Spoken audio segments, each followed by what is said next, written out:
Yo, what's up guys? In this video I'm going to show you some basic tips that will help you start PvMing. The reason I'm making this is because I get a lot of questions asking like which boss people should start with, or what gear they should be using, etc. So you know what, I thought I'd just address all those people and make a whole video on it. Starting off, we're going to look at the recommended levels that I recommend getting before you start PvMing. As you can see on the left hand side, I don't recommend anything below 90 for your combat stats. This is because if you try and solo a boss with less than 90 combat stats, it's just really not going to be efficient enough. And in general, most of the time you're going to have a really hard time killing the boss that you want to kill, so that's why I don't really recommend anything less than 90. However, this isn't the case if you're going to be duoing with a friend. If you do want to duo with a friend, I'd recommend like anything plus 85. And if you and your friend both have 85 combat stats, then it should be more or less the same. But yeah, anyway guys, I wouldn't really recommend trying to solo any boss with less than 90 combat stats. Because like I said before, it's just going to be way too hard, and it's just a lot of not needed effort in order to do it. So if you're not 90 already, just go and train up your combat stats. Combat is super quick and easy to train. I'm pretty sure you can get like 90 to 99 within like 15 hours. I'm pretty sure it's more or less that time, so yeah, it is quite quick. So if you do put the time and effort in to train up your combat stats, then PvMing will be a lot easier for you.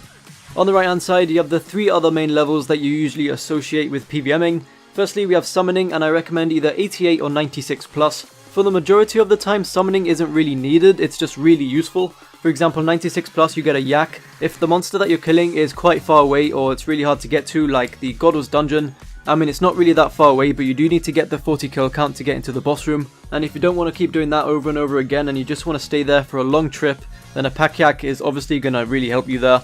But then again, even if you just do have a war tortoise, that will still suffice and will make your trip a lot longer. But obviously, unlike the war tortoise, the pack yak can bank some items that you find on the floor, so your inventory won't be as full as well. It's just an all-around very useful skill to get up, and if you didn't know already, I recommended 88 for the unicorn. That will just give you some extra healing just in case you're going to do something like Tormented Demons. I mean, it's not only useful there, but I mean, I personally use it there. It's pretty much useful everywhere, so yeah, that's why I recommended either 88 or 96 plus. Moving on to the big one, and that is prayer.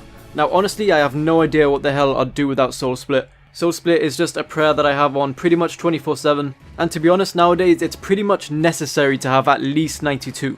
At least that's the case if you plan on camping bosses, and I'm pretty sure that's something that we all aim to do. Soul Split is just extremely useful, and in most cases just removes the complete need for food.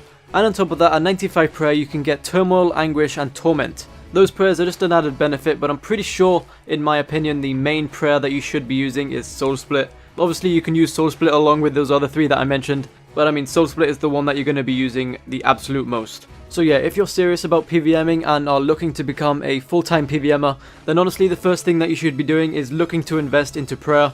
I know it does cost a lot of money to train it, but in the end, trust me, you will not regret it. It's pretty much useful at every boss, and all those bosses will make you your money back. Finally, we have Herblore, and I'm sure you all would have guessed that the level that I'm going to recommend is 96 plus. And yes, you're right. Overloads are just incredibly useful. Not only do they boost all your combat stats, but the thing about overloads is that the boost that they give doesn't actually drain. So if you've ever used like a normal strength potion before, or attack potion or defense potion, you might have seen that it will boost your level initially, but then after a while that boost would have gone down. With overloads this isn't the case. Every 15 seconds that boost will refresh. So you'll end up keeping the same boost that you initially got for the full 6 minutes. So this is why overloads is extremely useful. I used to think that a War Master's potion was pretty much the same as overloads, just a little bit less, but then I remembered that the overloads does this specific thing and the War Master's one doesn't. So yeah guys, summoning, prayer and herblore, all three expensive skills as you probably already know, but I mean once you get the levels you're set and you are ready to PvM. That being said, yes, I know that you don't actually need all these levels in order to PvM, but these are the levels that will make PvMing a lot more efficient for you. On the same topic of the levels, let's take a look at the priority that you should take when leveling them up. So first of all, your combat stats are the absolutely #1 priority. If you've already tried bossing before and you find it difficult, and you don't have 99 in every combat stat, then you should not be blaming the fact that you don't have either prayer, herblore or summoning. I mean, I know a lot of people that have gone to bosses that have like 85 plus in every stat, and they've come back from there and they said that they found it hard and they don't know why. Well, trust me, it's definitely your combat stats. Like I rambled on and said before, just train up your combat stats, it really does not take that long, and once you do that you'll be rewarded with easier PvMing. Once you get your combat stats up, then it's time to train up your prayer.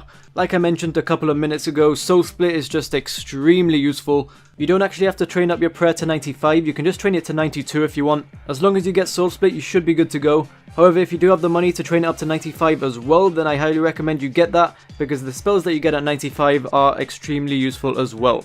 Once you've got your combat stats and prayer, then start working on herb lore. I mean, I'm not going to ramble on any further. Overloads are just extremely useful, like I mentioned before. And it's not only overloads that you'll be able to make, but you'll also be able to make some other useful potions like super anti-fires. Those are very useful at the QBD and at Rune Dragons, so that is why you should get this up as well. And finally, this is where I rate summoning. Not to take anything away from summoning, summoning is extremely useful as well. But I just think PvMing is a lot more useful with prayer and herb lore than with summoning. I don't know if this is the case for you guys, but this is just a personal preference, and it also has to do with the bosses that you do as well. Speaking of bosses, let's move on to the bosses that I recommend that you start with. Now these are going to be ranked in no particular order. These are just the 3 that I started with and the 3 that I recommend personally to you. So first of all, we have the Queen Black Dragon. Now if you don't already know, I have a full Queen Black Dragon guide and I'm going to link that in the description. So if you are interested in facing the Queen Black Dragon, then go take a look at that. But anyway, yeah, the QBD is just the main boss that I started with. She's not too hard and she does give consistent money. And probably the best thing about her is that she's really easy to get to. It literally takes like 30 seconds to get to her lair. All you have to do is teleport to the Port Sarim lodestone, then run to the cave that she's located in, and then just use the quick little shortcut to get to the very bottom of the cave. So if you're learning and need to restock for some food, then it's really easy to get to. The second one on this list is Kriara. As some of you guys know, if you do watch some of my series, I do kill Kriara a lot. And honestly, at this stage, killing Kriara is just completely AFK for me. All you have to do is set up your Death Swiftness ability at the beginning of the kill, and then it's pretty much smooth sailing from there. I'll talk a little bit more about the Death Swiftness ability later on in the video. But anyway, yeah, Kriara is pretty easy. There's not that many hard mechanics to get around. The only annoying thing about her is that you need to get 40 kill count to enter her lair.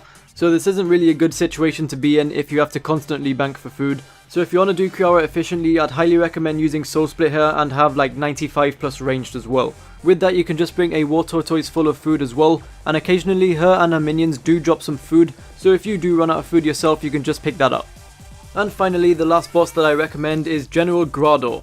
And if you don't know who that is the Bandos boss. So back in the day, General Grador used to be the boss that everyone used to go to first. It used to be pretty much the easiest one, and nowadays it still is one of the easiest. If you're going to come here, you should be using melee, so make sure your melee stats are up to par. And by that I mean 90 plus, and if you want to camp here, I mean 95 plus with Soul Split as well. Once again, I do recommend that you have Soul Split here because you do need the 40 kills to enter the lair.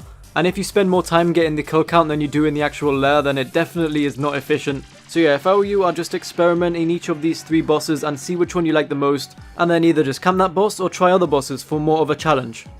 So now that we're done with the bosses, let's move on to some useful items that will help you. The first ones aren't really items, but they're abilities, and that is the Death Swiftness and the Sunshine ability. So you can gain these 2 abilities after you've completed the World Wakes quest, and what these 2 abilities do is it increases your damage by 50% whilst you're inside it.